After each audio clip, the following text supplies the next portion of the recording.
Looking to sound like you know what's going on in the world? Pop culture, social strategy, comedy, and other funny stuff? Well, join the club and settle in for the Jeff Dwoskin Show. It's not the podcast we deserve, but the podcast we all need, with your host, Jeff Dwoskin.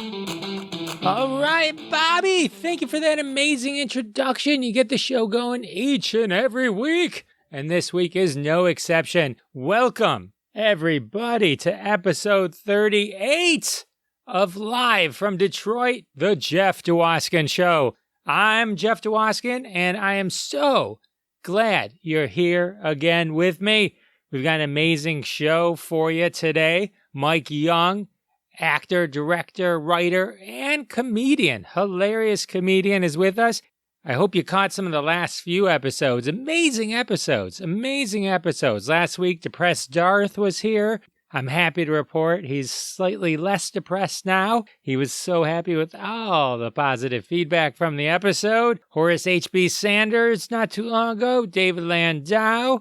All these gems. Check them all out. All past 37 episodes of Live from Detroit, the Jeff Dwoskin Show. All can be found at jeffisfunny.com. That's right, jeffisfunny.com. What else can I do there, Jeff? Well, you can listen to all the episodes. There's links to where you can subscribe. You can join our mailing list. So much you can do. It's like a carnival of podcast land. So check that out. Tell your friends. If they don't know about the podcast, say, I love the Jeff Dwoskin Show. Your 2021 will not be complete without your own subscription. What's it cost? It's free. What? It's free? Yes, they're just giving it away. So thank you all for that. Speaking of thank yous, I want to thank Scott Curtis and Behind the Bits for having me as a guest on their show.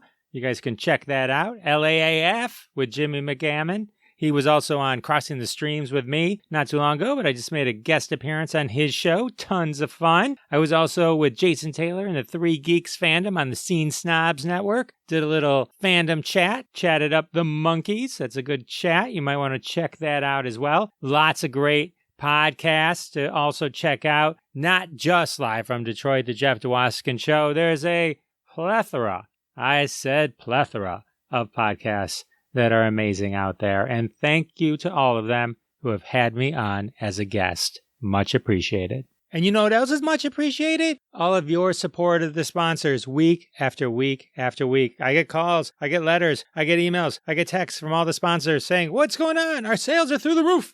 I said, oh, that's not surprising because I have the best listeners and fans in the world. And they're like, yes, yes, yes. But the problem is, week after week, you guys buy so much of their product, they run out, and I have to find a new sponsor. So here we are again. This week, I've luckily secured a new sponsor. This week's sponsor, Kitchen Tables. That's right, Kitchen Tables. Hey, do you have a spot in your kitchen that's just a big empty area? Maybe you need a kitchen table. That's right, kitchen tables are perfect for breakfast, lunch, and now also perfect for dinner. That's right.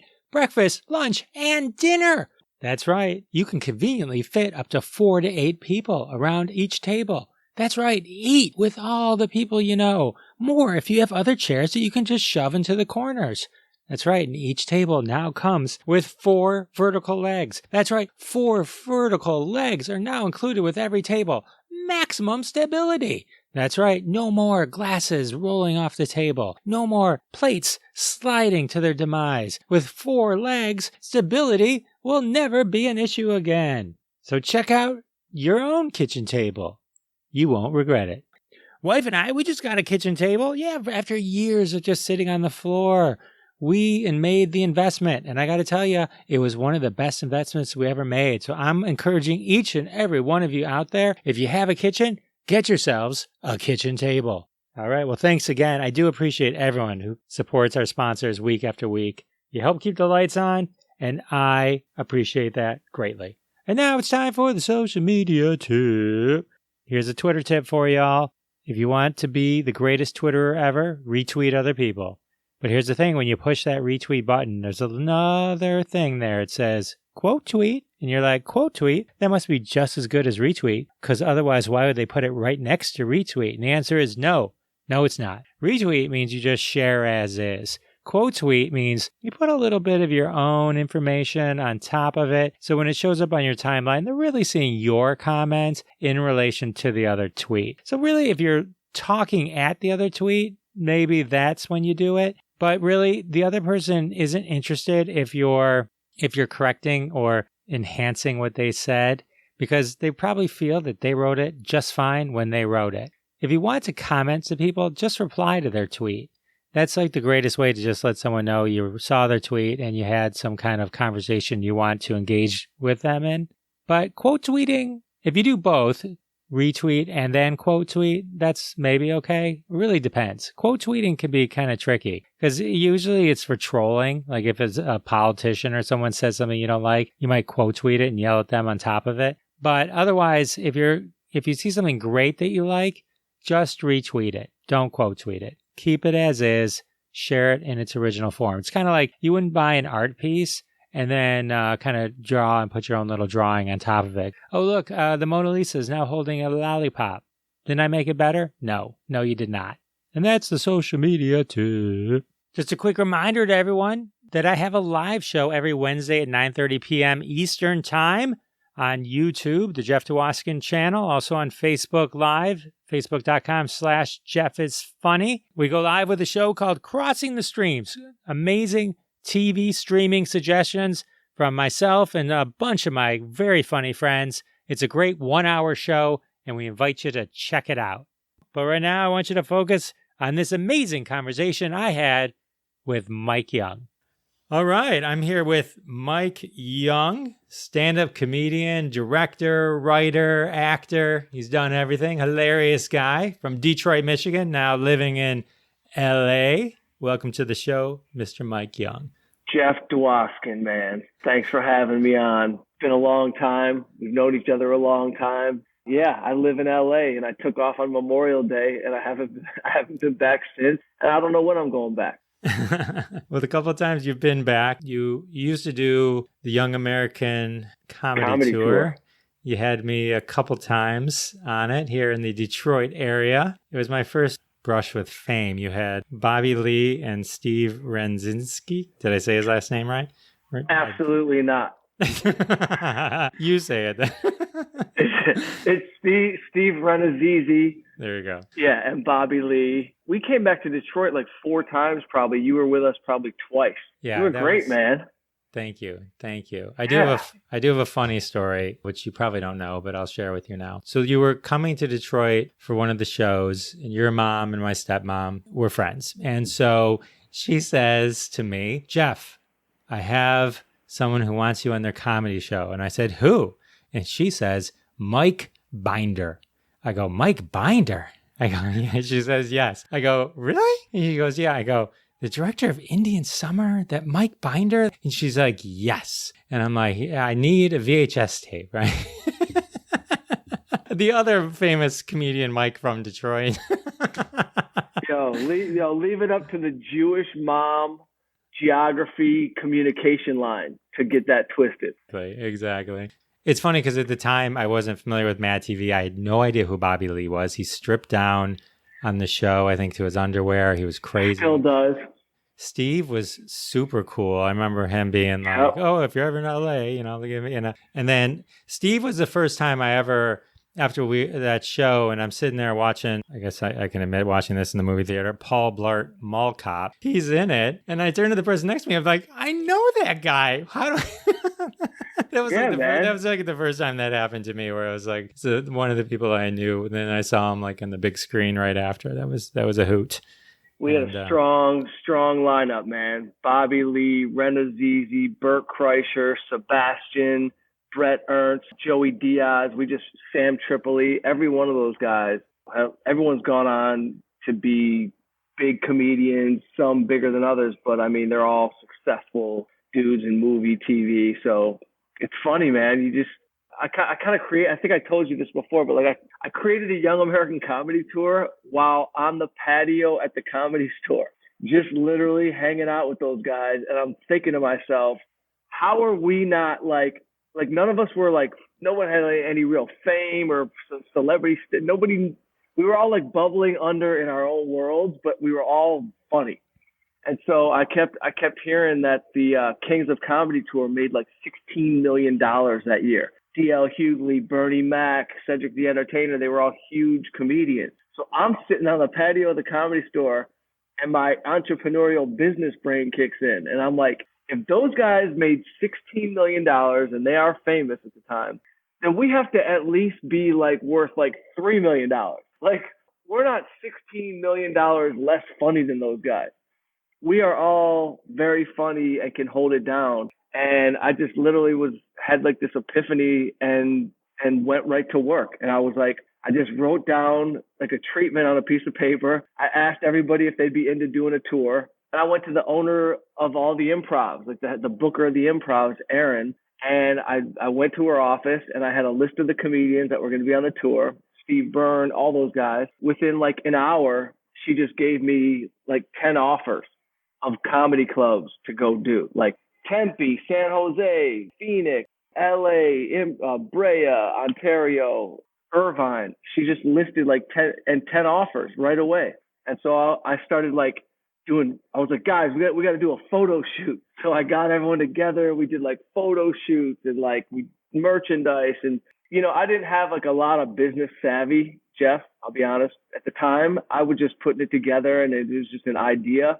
And it ran for like 3 straight years. And it was great and the most fun ever. You know, you look back on like your businesses and moves that you've made and you kind of think like, oh man, I could have done this. I could have done that. And I truly should have just said to everybody, let's all own this together and just all work as hard as the same, you know, we'll all work the same, you know, we'll all work hard at this instead of like me putting this thing together and like trying to wake up Bobby Lee at 6 a.m. to get to radio and trying to get Sebastian to, you know, get out of bed and do his hair. It was just like, you know, looking back, you know, you would have made some different moves, but I'm proud of that tour. And it still comes up to this day. And I found like 50 Young American Comedy Tour shirts that were at my brother's house. Literally, I'm going to like re-up that tour in some fashion. Like we can't afford Sebastian anymore. He's on another planet. Unless he wants to just buy it, he could just own the tour and then he could just do it. You know, it was a lot of fun, man. It was just it was just like, yo, why don't we just do something with our friends who are funny? And every time we came to Detroit, you killed it. You were in Detroit, and it's a tough thing to decide, do I want to go to LA and try to make this happen? But I always admired you because you had the skills to do it if you really wanted to dig in and do it. But you decided to be a man and have a family and be normal. You know what I mean? Because this shit'll get you killed. I always think like I started so late doing comedy, so I had the family, I had the kids. I couldn't afford to not make the money. It was always like a really, I don't want to even, it was more than a hobby because I pretty much ignored most family. I skipped family events.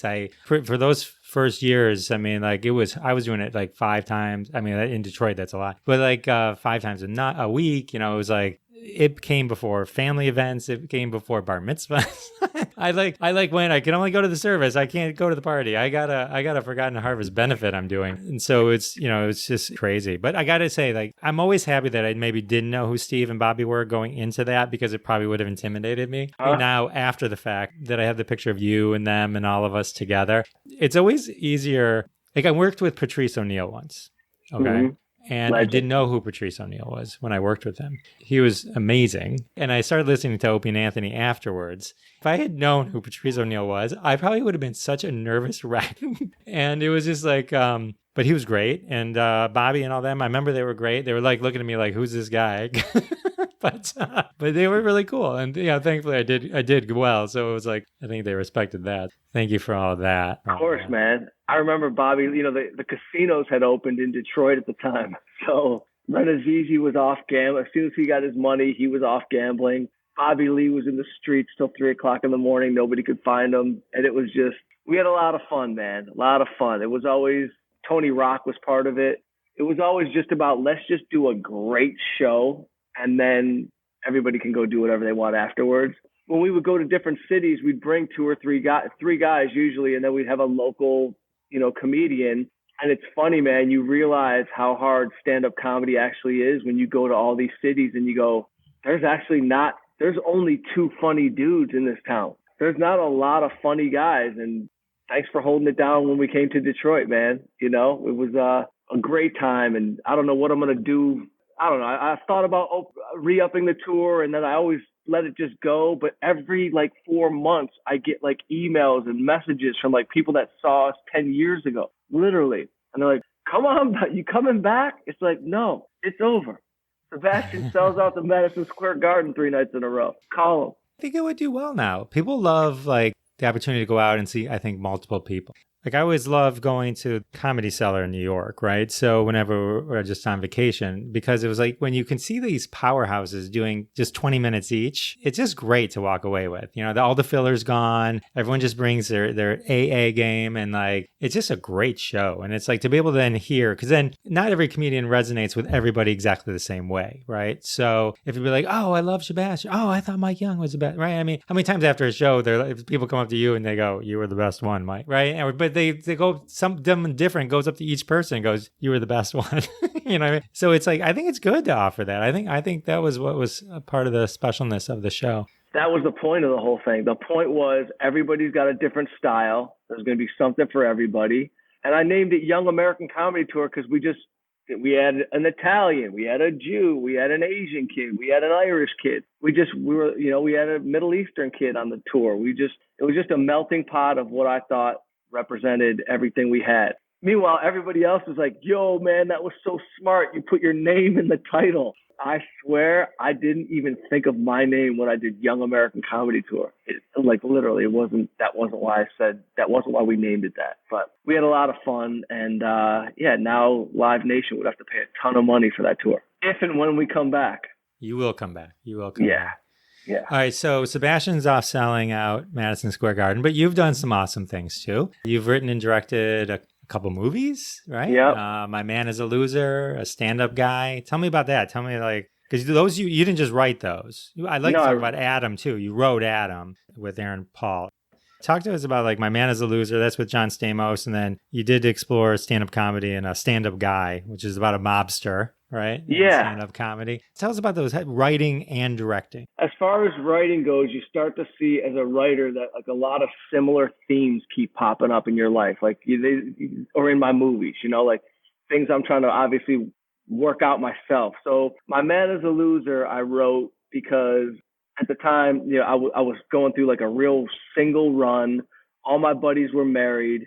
And I thought I just always had this idea of like, my buddies who were married at the time, they just seemed lost. They were just like, my wife is doing this. They were kind of complaining about the married life. And I was always giving them advice on like how they could just be a little bit better. So the simple idea for My Man is a Loser was single guy gives his married buddies advice to help them get their marriages back on track. That was a simple concept. And that was the seed of where I wrote that from. The movie itself, I was on a stand-up path and always writing on the side, and I hadn't directed anything. So my whole life was like stand up, on the road, in the hotel, writing. And then these producers, just to tell you how the movie came about, these producers out of New York, they actually went to Doug Ellen, the creator of Entourage, and they were friends of Doug's. And they said, we want to hire you, Doug, to write this movie, and we really want to get in the business, and we're trying to figure out how, and do you have time to write anything? And Doug's like, no. But I have a really funny friend and a good writer, Mike Young. So Doug introduced me to these guys, and they were great guys. They were finance guys out of New York, and they thought they wanted to be in the business, and they wanted to be in the business. So I'd never really dealt with like finance, New York, Wall Street vibe before, right? I'm just, me, I'm Southfield. I'm all about the story. Let's get it going. I don't want to hear, I don't do the Wall Street thing really. These guys come to me. I meet him in a deli in LA. The guy sits down. He's like, do you have any ideas for a movie? And I can tell you about my life because we had thought about like an idea for us. This guy starts talking about how like he could tell a stripper his life story, but he can't talk to his own wife. So I was like, you know what, man? I have something in that lane. I said, let me get back to you in a week, and I'm going to give you a bullet point outline of what I think this movie should be. A week later, I email them what I think the movie should be, and it's the idea that I already have in my pocket, for My Man is a Loser. And right away, these guys were like, that's it. We're going to raise the money. We're going to go make a movie. I'm thinking Hollywood, everybody talks like that. Everyone's raising money. They're all looking for money. So I don't get involved in the money raising. I'm just holding firm, and I'm like, this is a great idea for a movie. And they start calling me to like, we got our first million it's in escrow. It's in the bank. We're going to get rolling. We're going to make this movie. I'm like, wow. So they hire me first to write the script. So I write the script. They love it. And then I start to think about, then it's getting very real. So now they got the monies in the bank. I have to move to New York because we're going to shoot the movie in New York. These guys are based in New York. And now we start coming up with casting ideas. And so I'm really truncating a long version of the story, but I started to just, when you write characters, you have voices in your head, specific characters. And like, I was always a fan of Michael Rapaport as an actor, and I just knew he was hilarious. And I had this like kind of sort of bumbling, lost husband with his voice in my mind. And I didn't really know him well, but I knew people that knew him. So I called somebody who was in Rapaport's camp. I said, we have the money. I love Rapaport. He doesn't have to audition. I just want him to read the script and see if he's in. Send Rapaport the script. I get a call a week later. He loved the script. He wanted to meet for lunch. He was on a juice cleanse at the time. So I meet him at a juice bar. Hollywood shit. I meet Rapaport at a juice bar, and we hang out. And he's like, dude, I love this. I'm in. Who are you? I'm like, we actually played basketball together like a couple of years ago. He's like, oh, yeah, I kind of remember you, slow-footed Jewish kid. I'm like, yeah, you too. And we totally bonded, signed him up for the movie. And then these guys, all their wives were like in love with Stamos. And so I didn't know John Stamos at the time, but I knew Bob Saget because Bob and I had toured together, and he worked on Entourage when I had an office there. So I got the script to Stamos' camp, and same thing. Stamos responded to the lead role, playing Mike, my character basically. So I meet Stamos. He wants to have lunch and talk about this potential movie that he's talking about, wants to do. And so I go to this newsroom cafe, and in walks Stamos in the middle of the day in sunglasses and perfect hair and olive skin and a shirt buttoned down to his belly button like he's Keith Richards' son. And we sit down, and he's like, I love this character. I can play this character. I've been single, for years before I got married and blah, blah, blah. And that was kind of how the ball started rolling. And so I got Stamos locked in. I got Rapaport. And the next weekend, I'm going to do comedy in Miami with Brian Callen. And so I'm hanging out with Brian Callen in Miami. I'm featuring for Callen. He's headlining. And we're in the coffee shop, and I'm like, Brian, this is going to sound crazy, but I think I have a movie that's actually going to go, and you'd really be great for like the third lead. There's a character that's just, I'm like, Brian, you're like the funniest dude in regular life that I know. I'm going to write this to your voice. And he's like, whatever, bro. Everybody says they have a movie, blah, blah, blah. He doesn't believe a thing I'm saying. And I don't really believe what I'm saying. So Callen's like, just send me the script. So we have breakfast in Miami. I email him the script. At the show that night, Callen shows up. I think it's that night at the show. He's like, dude, what's up? I'm in. I'll audition. I'll put myself on tape. I'm like, no, bro, I think I can call the shot on this one. I'm like, I think I could just get the okay. So Rapaport, Stamos, and Callen don't have to audition at all. I locked them in. My guys agreed to Brian Callen, even though they didn't really know who he was at the time, but they did their research and saw that he was funny, had been on some shows and blah, blah, blah. I locked them in. The funniest is I had never directed anything before, man. Nothing. Not even like a video in college. The producers are like, okay, now we have to actively go find a director. So immediately I'm like, no way. I could direct this. I'm like, I could direct this. I read a ton of stories about like Barry Levinson, Woody Allen, Tarantino, all these guys who come from like a stand-up background and had like transitioned into the directing game just because they wanted control of their writing. I basically went to Doug Ellen, who connected me to these guys. I said, Doug, you got to vouch for me that I could direct this movie because these guys are going to start looking for a director. So Doug calls him, and Doug's like, 100% Mike could direct this easily. And they signed me up as the director for the movie, and we didn't look any further. And immediately, man, I started reading books on directing. I bought like Playboy interview of every director. I read every interview of like Woody Allen's and how he started directing. And that was it, man. And they signed me up, and that's how that movie came to be. And we shot it in New York, and we casted all the other parts out of New York. And it was an unbelievable experience. And it was a $5 million independent film, which is a lot of money. Looking back, I think we probably could have made that movie for under $5 million. We probably could have made that movie for $2 million. But my guys were like these, like I said, like these Wall Street, New York, big money thinking guys. They got egos, and they're like, Stamos wants a trailer, we'll give him a trailer. Rapaport wants a trailer, we'll give him a trailer. Listen, they overpaid me for the movie. I felt overpaid. I learned so much, it's not even funny, because then when I did my next movie, I was just moving through it. I was just moving through it fast. And it let me, because you don't know what you're learning while you're learning it until you go and reapply. And so My Man is a Loser, we shot it and Lionsgate bought it. I'm proud of the movie. I haven't watched the movie since it came out because every scene, I'm psychotic like that. I'm like everything I see in it, I go, that could have been better if we would have done this. I can't believe I didn't use that music. I should have done. I beat myself up a lot because there were things I thought I could have done better. And it was my first movie. Listen, man, I didn't even know the cameras couldn't zoom. I told my DP, zoom in on Stamos. He's like, dude, this is a $400,000 camera. They don't zoom. We change lenses, and it takes about 20 minutes. So I learned a lot. I had the greatest time doing it. An incredible amount of work to write and direct. It taxes your system, and you got to stay hydrated. 24-hour job, because every night you're going home and you're realizing like I realized, like, oh my God, Rapaport is so funny that if I don't rewrite some stuff for him tomorrow, I'm missing out on the potential comedy that I have with this guy. So I would be writing every night. I'd be rewriting stuff. The actors don't love when you do that, obviously. I try not to do that anymore because it's just pressure on them. But like, it's really tough when you could write a better joke or or something you can fit into the storyline that you can do for the next day. It's hard to let that go. Is that why a lot of directors, you think, work with the same people over and over again, because they can learn their voice and then they can actually build on what you were just saying? I think it's because they learn their voice. And I think if you can find a community of like talented people that you get along with that make great art together,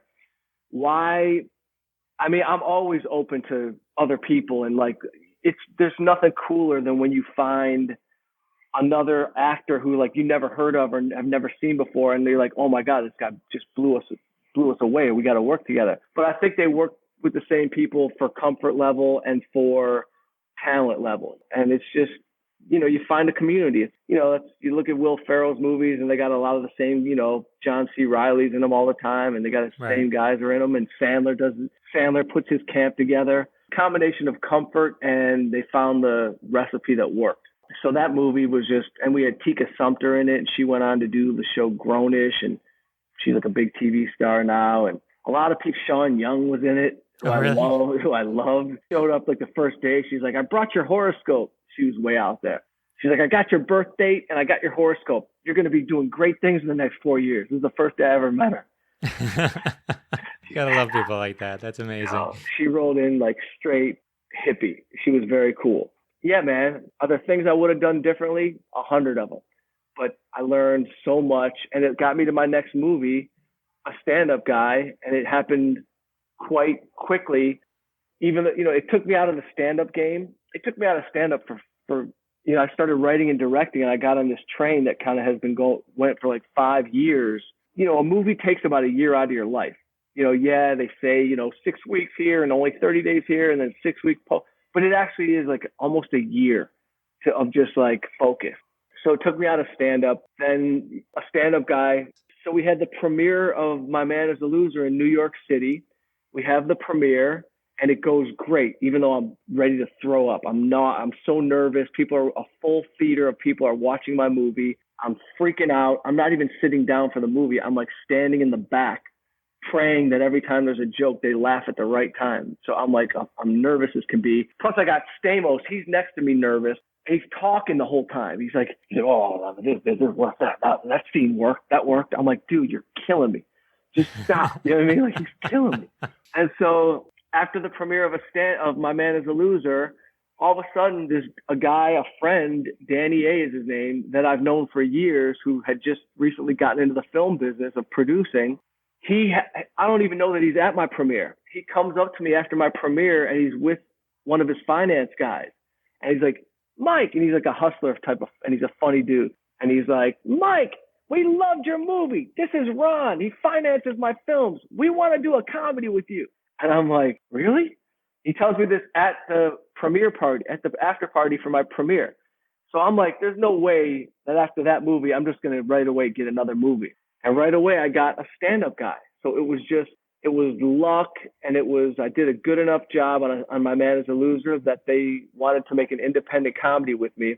And so a stand-up guy came my way, but I convinced them to do the idea for a stand-up guy that I had. They wanted to do a totally different idea. They had an idea.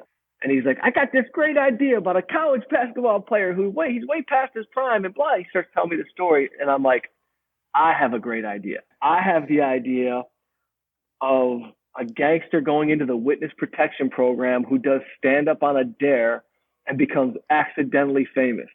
And he's like, that's a great idea. We're going to do your idea. So then a stand-up guy happened. I had to move back. I'd come back to LA to where I'm based out of, and I stayed there for 5-6 months. But then next thing I know, boom, they got me an apartment in New York, and I'm back to New York to go make a stand-up guy. And we really casted a stand-up guy fully out of New York.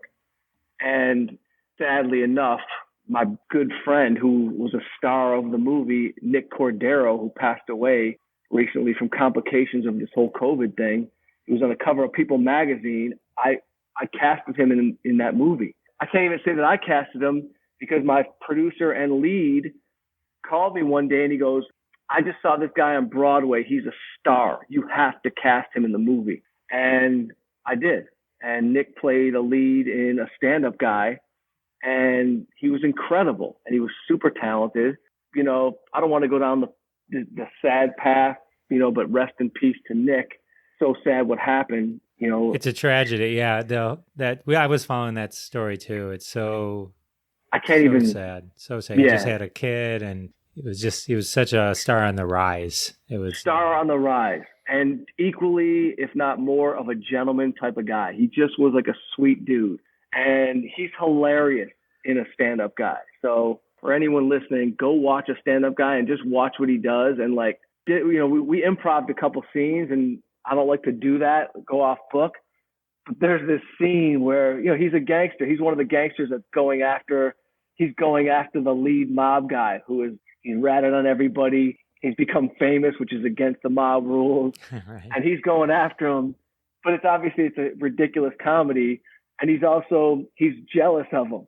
He's jealous that he's becoming famous and he's funny. And he's like, I was always the funny one in school. How did he? I was the talented one. And one of the gangsters is like, what are you talking about? And all of a sudden, Nick just bursts out in song. And we came up with that idea that morning because I was like, you know what, Nick, you could sing. You're a great, he was a Broadway star, singer, Tony nominated. And so he could sing. So I'm like, we got to utilize this.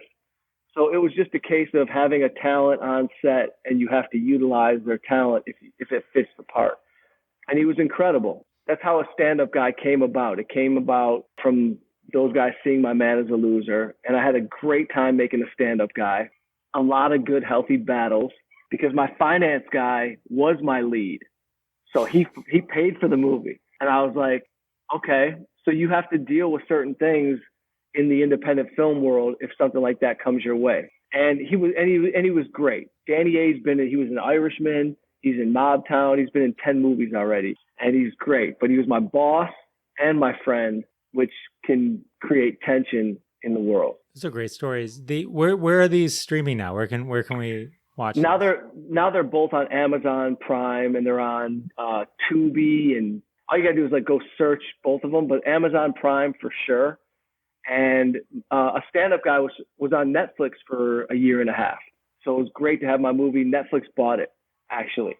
And that was a great lesson in it does not cost. And I tell anyone who's getting in the business or thinking about making something, it doesn't cost any money to write funny. And it doesn't cost any money to write. But if you're in the indie world, you have to think about your budget. You have to think about if you think you're being loose and you're writing an airplane into your scene, you just cost yourself $100,000. If you're in a moving car, you just have to know that putting a mount on a car is around $5,000-$6,000. In the independent world, I actually liked the restrictions of only having $800,000 or $1 million in a stand-up guy that I know I had to work with. So I had to write to that. So it was a lot of dialogue-driven comedy, and we utilized, one location for multiple locations. And you really learn about budgeting and how to write within the parameters of what you have. And then, hopefully I'll keep on that trajectory. But it's funny because stand-up is really like a love of mine. It is like, I love stand-up. I don't want to say more than writing and directing, but maybe more. I just love the idea of writing something down, putting it on stage. Let's see if it flies. I just love it. And so I got out of the stand-up game for a sec, but the last couple of years I've been back strong. My special, I'm actually about to sign a deal with Comedy Dynamics for my special, which is already done. It's in the can. So that's great. Yeah, I can't wait to see that. I'll send it to you, man. I got a link. I want to see what you think, actually. Yeah, awesome. I would love to see it. That'd be great. One of the perks of being a famous podcast host, I get to see Mike Young's special before all of you guys. You're going to, Jeff, I do. I want to send it to you, see what you think. I did something different, Chris Rock had said something funny a few months back. He's like, every comedian says they got a special, but none of them are like special. They're just you doing stand-up on a stage somewhere. Let me see. So I put some scripted narrative interstitialed within my stand-up, and I think it works. Hope people dig it, and you'll give me your honest opinion. I'm basically bulletproof. There's another movie of yours called Adam. This movie's been in production, or at least moving along, for quite a while. This because I remember specifically this movie. I'll let you explain who it is, but it's starring Aaron Paul, and Aaron Paul is Jesse from Breaking Bad. Yeah. And what I remember most about it was hearing about you doing this movie, and then Aaron Paul won the Emmy. And I'm like, well, and then I remember I'm sitting there thinking, oh man, Mike Young scored big on that to get the guy before he became, like rocketed off. And so I thought that's been a bit. So it's been a process. I'm excited to hear that it's coming out. It's a real heartwarming story about a very courageous young man. If you want to kind of just give a quick thing, and then I'd like to talk about your Ficto show. Yeah. So Adam, the movie itself has had probably 7 names. I wrote that movie even before I shot My Man as a Loser. So crazy enough, sometimes these movies, and you hear stories all the time, we shot this movie 6 years ago. What happened to it? It took us years to get this thing off. It was one of those situations. And the way Adam happened, and thank God it is finally coming out. But that movie, I was a writer knocking around. I had sold a few shows before, My Man as a Loser ever happened. And I get a call one day from my brother, who is hanging out at a bar in Detroit with Adam Niskar. And Adam Niskar is a kid that we grew up with who had a tragic accident, who became quadriplegic, who had an incredible attitude about his life at this point and was just like an inspiration to so many people. And my brother calls me and he goes, they're thinking about making a movie about Adam's life, and Dan Gilbert's talking about producing it. Dan Gilbert's the owner of Quicken Loans and the Cavaliers, and I don't know Dan at the time. So I say that, and my brother's with Adam, who I know because I played baseball with his brother growing up, and Adam was a kid in the neighborhood who I knew. And so I say, this is incredible. What are you thinking? And he tells me that he wrote a journal about his life. Would I read it? And then if I spark to it, let's talk to Dan Gilbert and see what the next steps are. He sends me his journal. It's like 500 pages. It's a real book. So Adam sends me the journal, and I read this journal, Jeff, and I'm not kidding. It's a freaking bestseller waiting to happen. It's the funniest, most tragic shit I've read. Like, it's like in the vein of Confederacy of Dunces, if you know what that book is. That book was ended up winning like Pulitzer Prize for fiction, yet was sitting on a desk not published for years. This thing was incredible. I read it. I call my brother. I say, get me back in touch with Adam. I talked to Adam. I said, dude, this movie is Juno in a wheelchair. This is Little Miss Sunshine type of movie in a wheelchair. This is hilarious and sad. I'm in. He puts me on the phone the next week with Dan Gilbert. We have a conference call. I talked to Dan. I said, this is how I see this movie. This is a tragic comedy about a guy's journey from being a wild man to tragedy to redemption.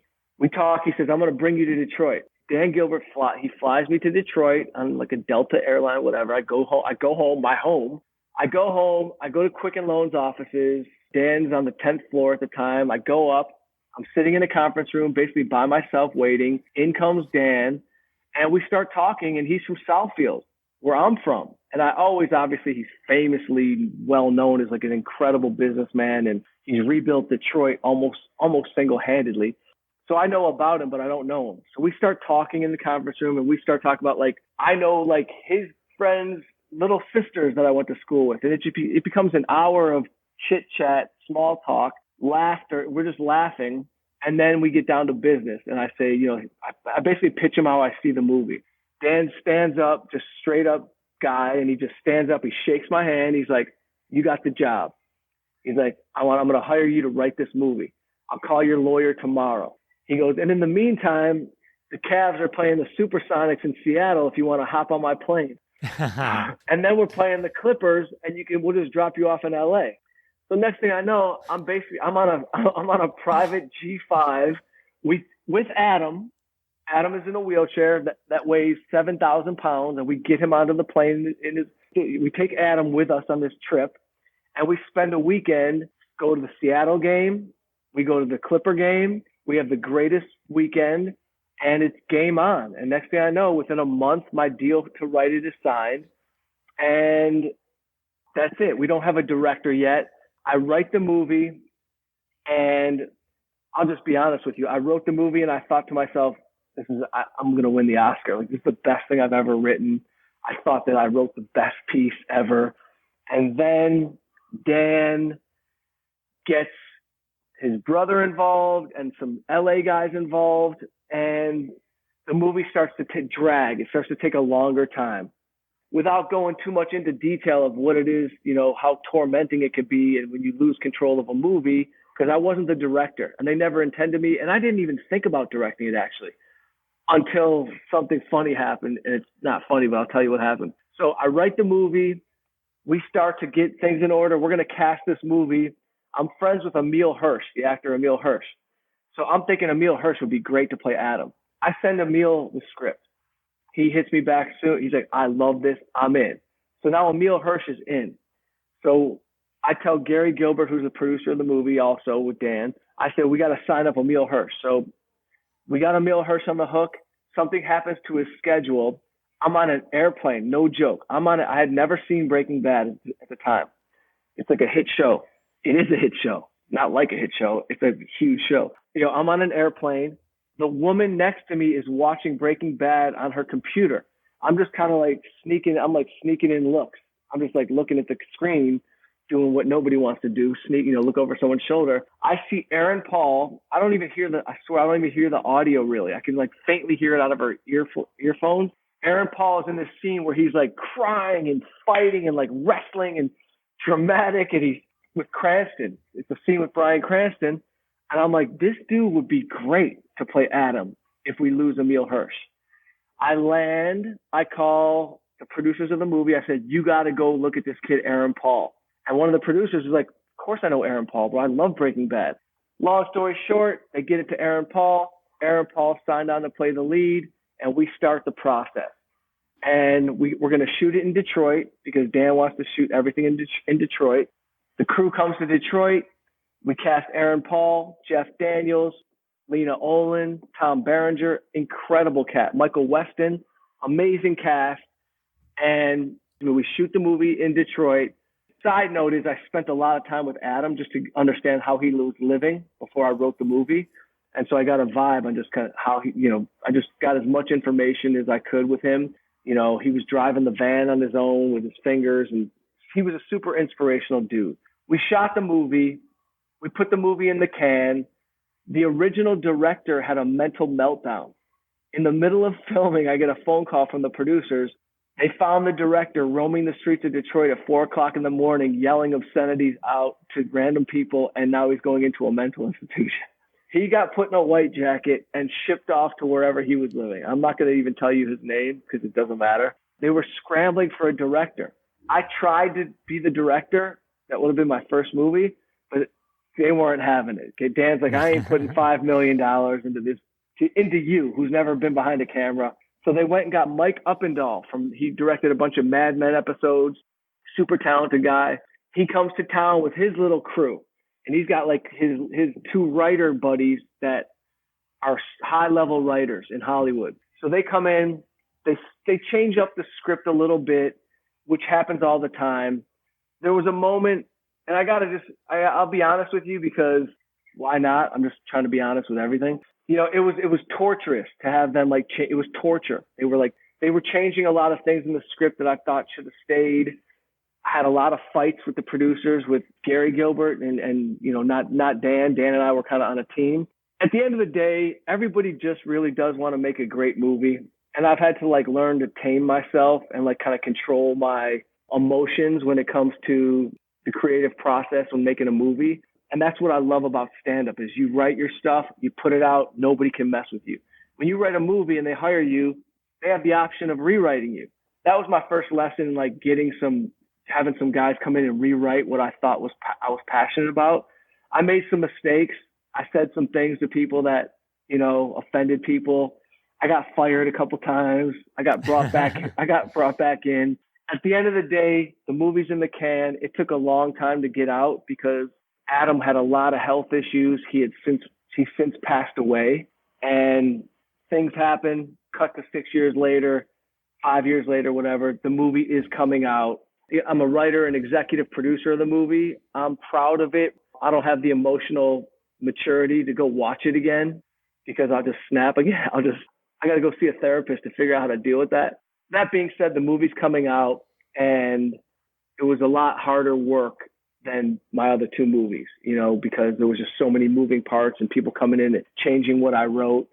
And that's it. I'll stand by the fact that I thought I wrote something incredible and it got trimmed up a little bit. But you live and you learn, man. It ain't easy making a movie. It's hard as a comedian. Your words are important. It's all you got.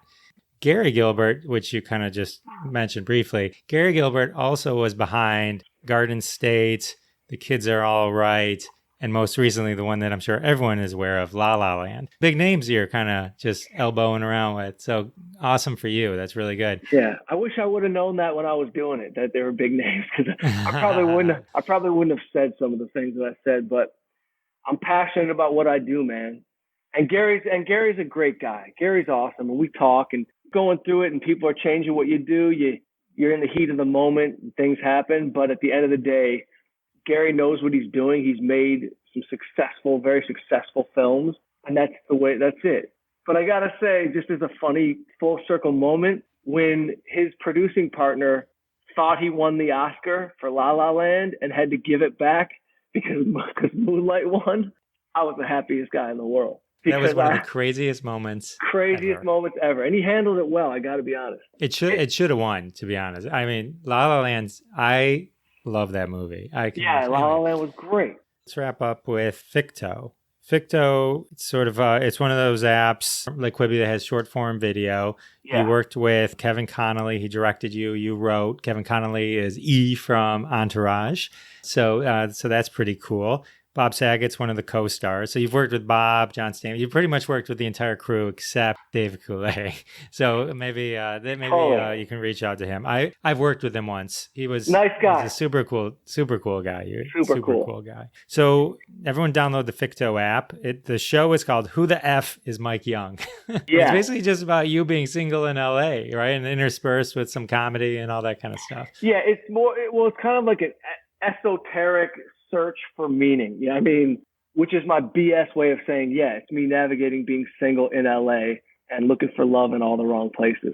I had directed a short film called Single Mike, and everybody who was watching it was like, this is a great concept. And I had even sold it as a concept to HBO, and then they didn't make the show. So I got the idea back in my possession, and I just always wanted to do something with it. And I'll wrap it up as quickly as I can for you, but basically, and this is a crazy story, I was opening for Sebastian at the Pantages Theater in Los Angeles, and I'm opening for Sebastian. It's a great show, and I'm in front of 7,000 people, whatever this Pantages holds. Incredible show, one of many that I opened for him on that tour.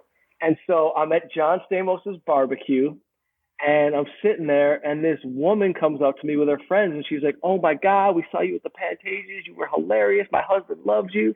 So the husband comes over, and this is a real Hollywood story.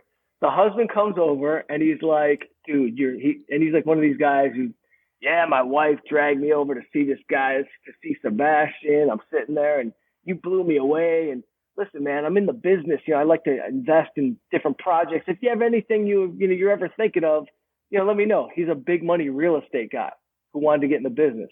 I think nothing of it, right? There's just a barbecue at Stamos' house. Connolly calls me like a couple weeks after that. And he's like, "Yo, Young, what are you doing with this single mic idea? I love it. If you ever can get some money to shoot something, I'll direct it for you." So I'm like, all right, done. So I email 3 people. I email Dan, I email my guys in New York, and I email this new friend from Stamos' Barbecue. And I'm like, "Hey man, this is going to sound crazy, but based on this little short that I did," and I sent him the short, I said, we're going to shoot a pilot for a TV show, and it costs X amount of dollars. And he hits me back, and he's like, "I'm in." And so then I hit him back, and I'm like, "Well, you don't have to be in for the whole budget, but we'll have partners, and you don't have to put all the money in it." He writes back, "That's too low of a dollar amount for me to even have a partner. I don't even need a partner. I don't want a partner, but thank you. I swear, Jeff, this is what happened." I need some friends like you have friends. No. So Jeff, so I'm literally thinking, okay, this guy thinks that I'm somebody else. He thinks that he must have forgot. There's no way that this random person who saw me one time is going to finance my pilot. I write back one more time. I'm like, "Okay, are you sure? Because you could have partners. This is what a return on your investment looks like." I have my lawyer draw it up. So I tell the guy, I have my lawyer draw up a return on investment. The guy says to me, "I'm leaving he emails me. I haven't even talked to him physically. There's been no talking. It's all on an email. Send me your wiring information. I'm going to Cabo on Friday. I'll wire you the money on Monday. I'm in." So now 100% I'm thinking he thinks I'm somebody else, but I'm definitely going to give him the wiring information for whatever he wants to send. So I send him my wiring information, and on Monday I'm too scared to look at the bank account. And around 3 or 4 o'clock in the afternoon, I go onto my business account, and there's $100 and some thousand that he put into my account. And I called my line producer immediately. I said, "Dude, we need to back this budget into $100,000. We're making a pilot." I called Connolly. He's like, "No way, bro. Shut up. There's no way that happened. You're bullshit. Blah, blah, blah. Take a picture of your account and send it to me." And so I take a snapshot of my account. I send it to him. Game on. And just like an independent movie, we started casting Who the F is Mike Young. We shot it. It's an amazing cast. So it will live on Ficto for a short period of time. But Ficto is an app that you just download onto your phone, and you can watch Who the F is Mike Young. And we're going to take it to some other places and kind of try to blow it up and get a season out of something. So it was an incredible experience. It's really fun and funny. I'm super proud of it. It stars Chelsea Kane, Jessica Vann, Abby Cobb, Bob Saget, Adam Shapiro. Great cast. And we casted it like a movie, and we just had casting sessions, and that was it. Stevie Gutman, who was in a stand-up guy, he's great, plays one of my best friends in the movie. It's an exploration of the single life in LA, trying to find myself. Oh, I loved it. I don't want to give anything away, but the scene where you're wearing Red Wings sweatshirt or the hoodie. I mean, there's it's 8-minute shows. I mean, they're short, everybody. So it's you can catch them all real quick, and they string together real fun. So that's awesome. Hey, how can people find you or follow you on social media? I'm The Real Mike Young on Instagram. And then you can always go to my YouTube channel, which is Mike Young's Comedy Channel. And then on Twitter, I'm Real Mike Young. Mike, thank you so much. I can't thank you enough for spending some time with me. Thanks for having me, Jeff. That was so much fun talking to Mike. I've had so many good times doing comedy with Mike Young. I can't even begin to tell you. He's a joy. He's hilarious. Please, everyone, check out his movies. A Stand-Up Guy, My Man is a Loser, Adam, his short series called Who the F is Mike Young on Ficto app. These are all so great. He's so funny. He's got comedy albums out there. Search those out. Get as much Mike Young into your life as you possibly can. I promise you, you won't regret it. Dr. Dwoskin says, get some Mike Young in your life. All right, well, you know what time it is. It's time for the hashtag roundup, hashtag of the week. That's right, that's where we pick a hashtag game from hashtag roundup on Twitter, at hashtag roundup, get the free hashtag roundup app, and play along. And one day, one of your tweets might end up on Live from Detroit. It's the Jeff Dwoskin Show. That's right, you may go on to fame and fortune as you're read aloud on my show. This week's special hashtag comes to you from Catterday Funny. That's right, Cat Funny brings us hashtag signs you're single, the funniest hashtag in the world about being single. All these tweeters will be retweeted at Jeff Dwoskin Show, and they'll also be listed in the show notes, so you can go show them some love. All right, put on your seatbelt. It's time for hashtag signs you are single. Your phone and TV remote have their own side of the bed. You cover your wine glass with a chocolate wrapper to keep out the cat hair. No one corrects you about the way you hang the toilet paper. These are some great hashtag signs you are single. Your cat is the only one that has access to all your passwords. Meow. It hasn't rained men in years, and you blame climate change. They know you as meal for one guy at Walmart. The Jehovah's Witnesses just want to be on their way, but you won't stop talking to them. And finally, you finished Netflix. Congratulations. All right, those were awesome. Those were so great. Check out all those tweets at Jeff Dwoskin Show. Give them all a retweet. Play along at hashtag Roundup, and you could be on a future episode of Live from Detroit, the Jeff Dwoskin Show. I can't thank you enough for stopping by for week 38. Can you believe it? 38 weeks we've been together. This is incredible. I thank you for being with me every step of the journey. Don't forget to subscribe, like, follow, tell your friends, sign up for my mailing list, and then re-listen to every episode just to make sure you didn't miss anything. And I'll see you next week. Thanks so much for listening to this episode of The Jeff Dwoskin Show with your host, Jeff Dwoskin. Now go repeat everything you heard and sound like a genius. Catch us online at thejeffdwoskinshow.com or follow us on Twitter at Jeff Dwoskin Show, and we'll see you next time.